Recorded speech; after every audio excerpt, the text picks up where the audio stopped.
বিগত দিনের মধ্যে গতানুগতিক রাজনীতি করলে চলবে না। আমি একটা কথা প্রত্যেকদিন বলি, শেখ হাসিনা পালিয়ে যাওয়ার পরে বাংলাদেশের মানুষের মনোজগতে বড় পরিবর্তন আসছে। সেটা বুঝতে হবে, ধারণ করতে হবে।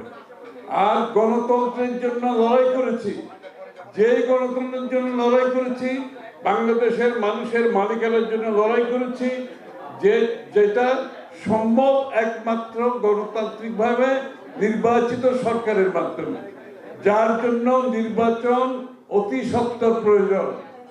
যারা নির্বাচনকে বাধাগ্রস্ত করার চেষ্টা করছেন তারা গণতন্ত্রের শত্রু হিসেবে পরিচিত হবে।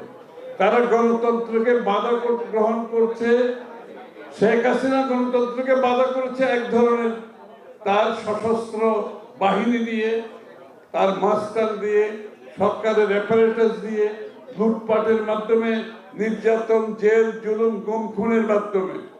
এখন যারা গণতন্ত্রকে, নির্বাচনকে ব্যাহত করার চেষ্টা করছে তারা একটা ভিন্ন পথে চলার চেষ্টা করছে। হাসিনা এক পথে গণতন্ত্র ধ্বংস করেছে, নির্বাচন ব্যবস্থাকে ধ্বংস করেছে, সুষ্ঠু নির্বাচন চাই নাই। আরেকটা শক্তি ভিন্ন পথে, ভিন্ন চিন্তায় আগামী দিনের নির্বাচনকে বানচাল করার চেষ্টা করছে। এটার জন্য সবাইকে সাবধান থাকতে হবে।